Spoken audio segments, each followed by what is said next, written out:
نہ میں وہابی نہ میں بابی، میں ہوں مسلم علمی کتابی، نہ میں وہابی نہ میں بابی، میں ہوں مسلم علمی کتابی۔ نیکسٹ کوشچن ہے علی بھائی، صابر علی بھائی کی جانب سے۔ السلام علیکم علی بھائی، من سبہ نبی حدیث کی روایت کے بارے میں بتائیں۔ آپ نے بڑے غلط موقع پہ اس روایت کو چھیڑ دیا۔ دیکھیں ابھی ملک کے حالات اجازت نہیں دے رہے، ورنہ میں اس پہ تفصیلی بات کروں گا۔ صرف اس روایت پہ بولنے سے مسئلہ حل نہیں ہوگا، اس کے ساتھ کئی چیزیں اور جڑی ہوئی ہیں۔ پہلی تو بات یہ کہ یہ روایت جو ہے وہ اصول محدثین پر ایگزیکٹلی ان الفاظ کے ساتھ نہیں ہے جو یہ نعرے لگوا رہے ہیں۔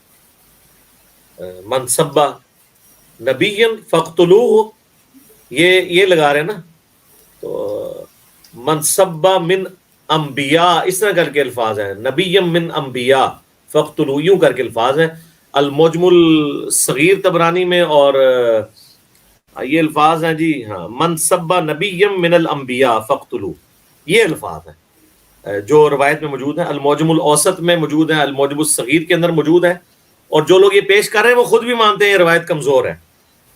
ایک طریق کے اندر اس میں کذاب راوی ہے، دوسرے کی سند منقطع ہے، اس طرح کی کوئی روایت جو ہے نا اصول محدثین پہ صحیح نہیں ہے۔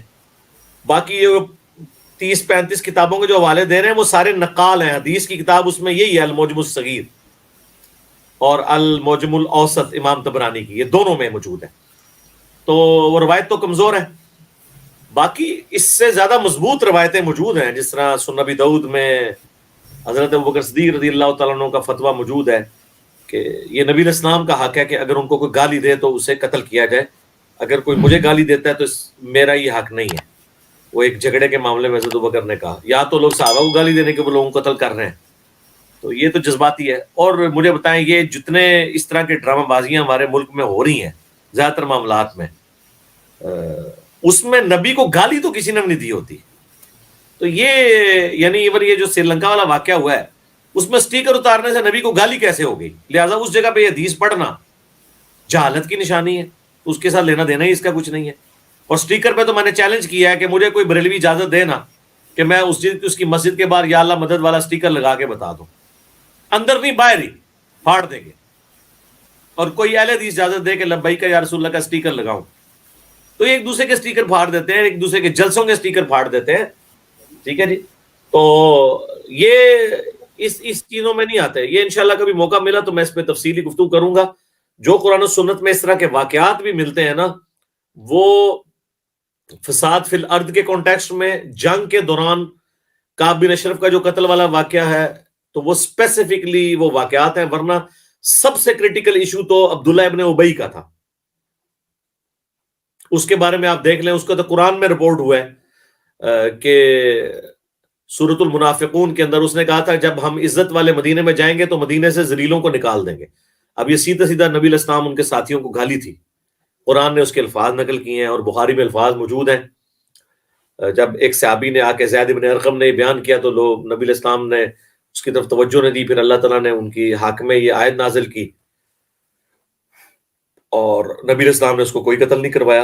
الٹا بخاری مسلم میں الفاظ ہیں، نبی علیہ السلام نے اس کے فوت ہونے پہ جنازہ پڑھایا، اس کے منہ میں اپنا لعاب ڈالا، اپنے کرتے میں اسے دفن کیا۔ پھر بھی قرآن کی آیت نازل ہوئی کہ آپ 70 دفعہ بھی استغفار کریں، ان کو کوئی نفع نہیں ہوگا۔ آندہ آپ نے نہ اس کی قبر پہ کھڑا ہونا ہے، کسی منافق قبر پہ نہ جنازہ پڑھانا ہے۔ تو آخری وقت تک سب سے بڑا تو امت کا گستاخ رسول تو عبداللہ ابن ابی ہے۔ نبی علیہ السلام کو اس وقت تک غلبہ بھی حاصل ہو گیا تھا، غزوہ تبوک کے بعد تو رومن امپائر آپ سے بھاگی ہوئی تھی، اس کے بعد آپ نے مسجد درار جلائی ہے، تو آپ نے منافقین کو کیوں نہیں جلوا دیا؟ وہ تو سارے گستاخ رسول تھے، ڈکلیئرڈ تھے، نبی علیہ السلام کو تو ڈکلیئرڈ تھے نا، باقیوں کو نہیں پتا تھا۔ تو بخاری مسلم میں یہاں تک الفاظ ہیں کہ حضرت عمر نے کئی دفعہ اجازت مانگی، یا رسول اللہ اجازت ہے میں اس منافق کا گلا کاٹ دوں، میں لوگ کہیں گے یہ اپنے ساتھیوں کو اپنے صحابہ کو قتل کرواتا ہے۔ تو اس پہ علامہ وحید الدین خان صاحب انڈیا کے رحمہ اللہ تعالیٰ کچھ عرصہ پہلے فوت ہوئے ہیں، انہوں نے ایک کتاب لکھی شاتم رسول کی سزا، وہ آپ اس کو پڑھ لیں، اور میری بھی یوٹیوب کے اوپر ایک ویڈیو ہے گستاخ رسول کی سزا اور امام ابن تیمیہ الصارم المسلول علی شاتم الرسول، اس میں جو ابن تیمیہ نے یعنی بلنڈر کا لفظ تو میں نہیں بولتا، پھر وہ کہہ دیں گے گستاخی کر دی ہے، یعنی جو کمزوری ہے نا اس کتاب کی میں نے اس میں ہائی لائٹ کی ہوئی ہیں، تو وہ آپ دیکھیں۔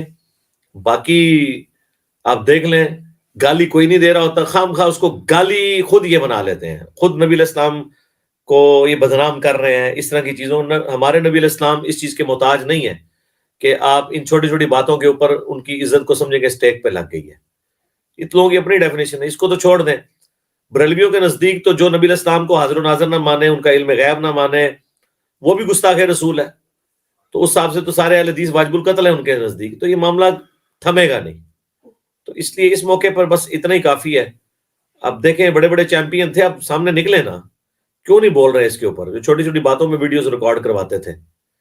ڈاکٹر اشرف آصف جلالی صاحب کدھر ہیں؟ کوئی نہیں سامنے آ رہے۔ حق میں یا مخالفت میں بات کریں، مولوی بھی جس قسم کے بیانات دے کے مذمت کر رہے ہیں، وہ منافقانہ طرز عمل ہی ہے مذمت کرنے کا۔ یہ چاہتے نہیں ہیں کہ ان کی روزی روٹی بند ہو جائے، ان کو پتہ ہے کہ پھر ہمارے لوگ ہمیں درجہ شہادت پہ پہنچا دیں گے۔ تو اس وقت کوئی ایٹیچیوڈ ہمارے علماء کا درست نہیں ہے۔ باقی یہ روایت تو یہ خود بھی مانتے ہیں ضعیف ہے، وہ کہتے ہیں تلقی بالقبول حاصل ہے، روایت کو وہ بھی صحیح کوئی نہیں کہتا، کوئی نہیں صحیح کہتا۔ آپ ان کے ریسرچ پیپرز پڑھیں، خود مانتے ہیں یہ روایت ضعیف ہے۔ ہاں اس کو سپورٹیو روایتیں ہیں، لیکن وہ پھر کانٹیکسٹ کے ساتھ ہے کہ نبی علیہ السلام نے کسی خاص واقعے میں، میدان جنگ میں، یا کوئی اتنا بڑا فساد فی الارض کرنے والا تھا اس کو قتل کروایا، اور وہ بھی سزا سورۃ المائدہ کی آیت نمبر 32 فساد فی الارض کی سزا ہے، نہ کہ یہ ہے کہ وہ سزا نبی صلی اللہ علیہ وآلہ وسلم کی طرف سے جو ہے وہ گستاخ رسول ہونے پہ دی گئی ہے۔ ورنہ یہ فقہی بحثیں تو بنتی نا، کہتے ہیں نہیں دو امام یہ کہتے ہیں، دو یہ کہتے ہیں۔ امام جب کچھ کہنا شروع کرتے ہیں تو سمجھ لیں قرآن حدیث میں اس کے بارے میں کچھ نہیں ہے، اماموں نے اپنی اپنی رائے دی ہے، تو ان کی رائے ہے۔ اور آج کل تو آپ دیکھ لیں سب ایک دوسرے کو گستاخ رسول کہہ دیتے ہیں۔ یہ لازم بات ہے کہ اللہ کا گستاخ کوئی کسی کو نہیں سمجھتا، نہ اللہ کا کوئی دن منایا جاتا ہے کیونکہ عرس نہیں ہوتا۔ اور میرا خیال ہے سب سے زیادہ اللہ تعالیٰ کی شخصیت کے حوالے سے یہ مظلومیت والا معاملہ یہاں پہ چل رہا ہے، ٹھیک ہے۔ حالانکہ سورہ مریم میں آیا کہ قریب آسمان پھٹ پڑے، پہاڑ ریزہ ریزہ ہو جائیں، زمین شک ہو جائے، ان دعوا للرحمن ولدا، کہ انہوں نے رحمان کے لیے بیٹا تجویز کیا۔ یہ اتنی بڑی گاری ہے کہ اگر آسمان کا احساس ہوتا وہ پھٹ پڑتا، پہاڑ ریزہ ریزہ ہو جاتے، زمین شک ہو جاتی اس بوجھ سے کہ کوئی رحمان کے لیے بیٹا تجویز کرے۔ تو یہ تو رحمان کو گالی دینا ہے نا، شرک کرنا۔ اور سورۃ الفرقان کی آیت نمبر 70 میں آیا ہے کہ اگر کوئی شرک سے بھی توبہ کر لے ہم اس کے گناہوں کو بھی نیکیوں سے بدل دیں گے۔ اس لیے میں نے کہا کہ 295C کی بحث میں پڑھنے کی ضرورت نہیں ہے۔ اس کو جو لوگ مس یوز کرتے ہیں، اس مس یوز کو کم کرنے کا آسان طریقہ ہے اس میں ایک شک شامل کر دی جائے کہ اگر کوئی شخص گستاخ ثابت ہوتا ہے اور وہ توبہ کر لے تو اس کی توبہ قبول کر لی جائے۔ تو آپ دیکھیں قیامت تک یہ 295C امپلیمنٹ نہیں ہوگی کسی پہ، آج تک ہوئی بھی نہیں ہے۔ لوگوں نے ماورائے عدالت قتل کی ہیں، یہ پاسبل ہی نہیں۔ اور مسلمان ملک میں مسلمان نہیں گستاخی کا سوچ سکتا تو غیر مسلم کو تو آپ چھوڑ دیں، اس طرح کوئی نہیں ہوتا نہ اس طرح۔ اور رہ کے غیر مسلم ملک وہاں پہ ہمارا قانون نہیں چلتا، وہاں کا معاملہ بالکل الگ ہے۔ اور سب سے بڑی گستاخی تو یہ کہ نبی علیہ السلام کی تعلیمات کو، قرآن کو پس پش ڈالا ہوا ہے، اس پہ تو کوئی گستاخی کا فتویٰ نہیں لگاتے۔ اچھا لوگ کہتے ہیں کہ جی ہم بچی کا رشتہ اس بچے کے ساتھ کرنا ہے جو یعنی نشہ نہ کرتا ہو اور اٹھنا بیٹھنا۔ اچھا آج تک کسی نے نہیں کہا کہ وہ نماز بھی پڑھتا ہو۔ بھائی نماز چھوڑنا نشہ کرنے سے بڑا گناہ ہے، کیونکہ وہ کفر اسلام کا مسئلہ ہے۔ وَأَقِيمُوا الصَّلَاةَ وَلَا تَكُونُوا مِنَ الْمُشْرِكِينَ، سورہ روم آیت نمبر 31۔ نماز کو قائم کرو، مشرکوں میں سے نہ ہو جاؤ۔ صحیح مسلم کی حدیث، بندے کے شرک اور ایمان، کفر اور اسلام کے درمیان فرق نماز ہے۔ جامعہ ترمذی میں شقیق تابعی کا قول کہ صحابہ کرام تارک الصلاح کو کافر سمجھتے تھے، اس کے علاوہ تکفیر کسی کی نہیں کرتے تھے، صرف نماز چھوڑنے والے کی کرتے تھے۔ اور جامعہ ترمذی میں حدیث، ہمارے اور منافقین کے درمیان عہد نماز کے اوپر قائم ہے، جس نے نماز کو چھوڑا اس نے کفر کیا۔ اتنے کریٹیکل مسئلے ہیں، تو اب یہ دیکھنے کی ضرورت ہے۔ میرا خیال ہے میں نے کافی حد تک اس پہ بول دیا ہے۔ باقی بلال بھائی یہ جو میں نے بولا ہے نا، سب سے پہلے تو میرا خیال ہے اس ویڈیو کے بعد آپ اس حصے کو کاٹ کے بے شک اس کے اوپر ایک کلپ بنا کے تو اپلوڈ کر دیں، تاکہ فی الوقت تو کوئی امت تک میسج پہنچے نا کہ جو لوگ اس کو کر رہے ہیں۔ یہ تو مطلب دیکھیں نبی علیہ السلام کو گالی کون دے رہا ہے یہاں پہ؟ حدیث کچھ اور پڑھ رہے ہیں، رزلٹ کچھ اور نکال رہے ہیں، حدیث کی صحت کمزور ہے، چلے اسے تلقی بالقبول بھی حاصل ہو، تب بھی رسول اللہ کو گالی کس نے دی ہے؟ کون گالی دے رہا ہے؟ گالی تو انہوں نے دی ہے جنہوں نے چشتی رسول اللہ پڑھوایا اور چھاپا ہے ان کتابوں کو، حش بیش کو۔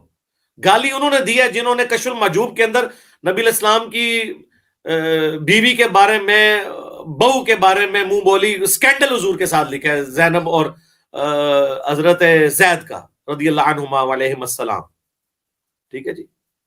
تو یہ گالی دینے والے تو یہ لوگ ہیں جنہوں نے اشرف علی رسول اللہ کلمے کو انڈورس کیا ہے. یہ لوگ ہیں جن کے بارے میں اسام الرحمن میں فتوے آئے ہیں. تو وہ سارے خود ہیں جو آج بیٹھ کے پریس کانفرنسز کر رہے ہیں. ان کا اپنا سٹیٹس یہ کس منہ سے یہ بات کر سکتے ہیں؟ ان کے سارے بزرگ اس طرح کے کام ڈال کے گئے ہوئے ہیں. ٹھیک ہے. علمی طریقے سے آپ لوگوں کے اوپر ان کی غلطی واضح کریں تاکہ وہ لوگ اسلام کی صحیح تعلیمات کو سمجھیں. باقی آپ یہ ہر چیز کو گالی کا نام دے دینا، اللہ سے ڈر جائیں. یہ آپ جو حرکت کر رہے ہیں اس کا رزلٹ یہ نکلنا ہے کہ پہلے ہی ہماری نوجوان نسل ایتھیسٹ ہو رہی ہے، تو بس ہوتی جائے گی. ٹھیک ہے، بھگتیں پھر آپ.